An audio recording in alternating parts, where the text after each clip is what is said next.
Presidenti i Shteteve të Bashkuara, Donald Trump, njoftoi sot vendimin e Pentagonit për të zhvilluar avionin e ri luftarak të gjeneratës së ardhshme, i cili do të quhet F-47.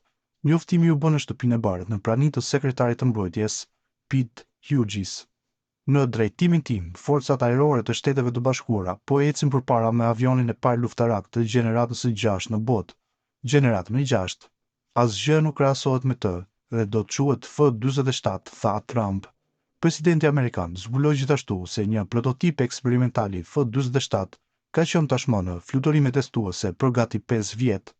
Është diçka që askush nuk e ka parë më parë, theksoi ai, duke shtuar se programi i zhvillimit të avionit ka qenë duke u zhvilluar për një kohë të gjatë. Zhvillimi i avionit luftarak të ri do të caktojë Boeingut pas procesin konkurrimit të rigoroz midis kompanive kryesore të hapësirës ajrore amerikane.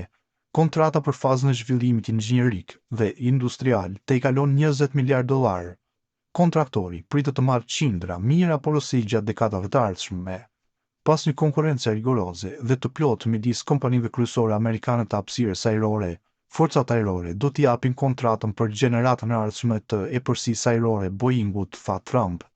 F-47 pritet të përmirësojë në mënyrë drastike aftësinë e forcave ajrore të SBA-s, duke ofruar nivele të paprecedenta të performancës, fleksibilitetit dhe epërsisë teknologjike ndaj çdo kundërshtari ekzistues ose të ardhshëm.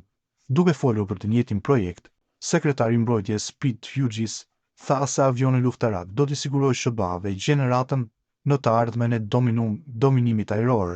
Ne kishin F-15, kishin F-16, F-18, F-22, F-35, tani kemi F-47, i cili dërgon një mesazh shumë të drejtpërdrejtë dhe të qartë për të aleatët tanë se ne nuk do të shkojmë askund dhe për armiqtë tanë se ne do të jemi në gjendje të projektojmë fuqinë tonë të papenguar në mbar botën për brezat e ardhshëm, tha ai. F-47 do të jetë avioni i parë luftarak i gjeneratës së 6 në botë, tha shefi i shtabit të forcave ajrore, General David Olvin.